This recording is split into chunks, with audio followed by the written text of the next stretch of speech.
and make it proper. If you can't offer it properly, then don't offer it at all. And you can't use them, then what are they good for? You need to be able to use them in every single situation. How is it that Toyota and Hyundai can do it, but Mercedes can't? Them doesn't work every single time. Come on, guys, this is a Mercedes. What are you doing?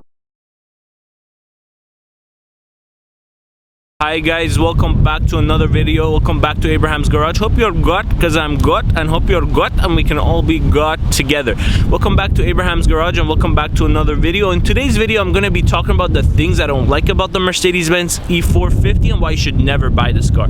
Keep in mind that these are my personal opinions from the time I've spent with the car and the opinions of the owner of this particular car that he shared with me. Now, if you're new to the channel, don't forget to subscribe, and if you like the video, give me that thumbs up. Let's go and check them out together. Okay guys, so the one thing that I saw in this car that I didn't really like is the fake air vents and the fake exhaust. Come on guys, this is a Mercedes. What are you doing? When you pay this amount of money, you expect more from a car. I mean, you might look from the outside, it might not be a big a deal for the enthusiast, but come on, like, if you're trying to give out a car that's half performance, that you got to carry out with it. Look at these. So you have your exhaust tips, which are basically looking very nice, but if you look inside, they're fake. Alright guys, one more thing I don't like about this car is the fact that the smart key access system doesn't work every single time. So sometimes I try to get in the car and try to open it, it works. Some other times it just fails, so I have to actually use a key fob. For how new this car is, this shouldn't be a problem like this, because we've been through this technology for so many years, but even though this is a Mercedes and it's a newer car, it's still giving me problems. Alright guys, one more thing I don't like about it is, now you notice on the newer Mercedes you have these touch located right here to control your infotainment and to control your driver's cockpit. Now, one thing I want to say to you about them is that they're okay to use once your hands are warm and in the car, but let's say if you have some debris on your fingers, or if you have, let's say, sanitizer on it, or your fingers are colder, they're not going to be as responsive. So I got in the car today, I was trying to use them and my hands were cold because I didn't have any gloves on, and I noticed they were taking some time to use and they were being glitchy. So that's a problem, because if you're trying to run the whole car on these type of things, you should try to make them better, because if you have a little bit of something in your fingers and you can't use them, then what are they good for? You need to be able to use them in every single situation, and that's something I did not like.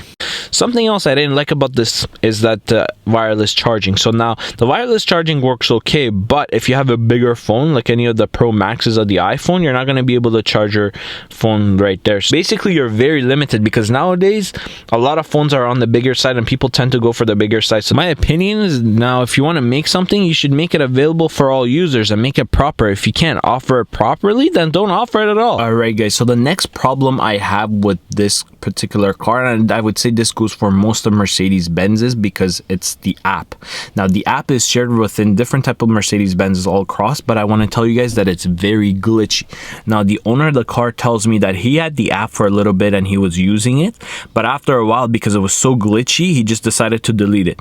Now he was trying to remote start the car from the app, and sometimes it would and sometimes it wouldn't, but overall he's telling me that the app was not reliable at all. Now the problem I have with that is, nowadays I don't hear any problems from people who have Hyundais or Toyotas with the app, but Mercedes, everybody who has the app is deciding not to use it and complaining. And my opinion is, how is it that Toyota and Hyundai can do it but Mercedes can't?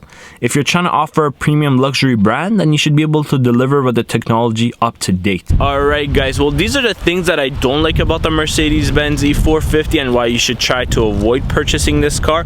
Let me know down in the comments below if you have this car and if you have the same type of issues with it.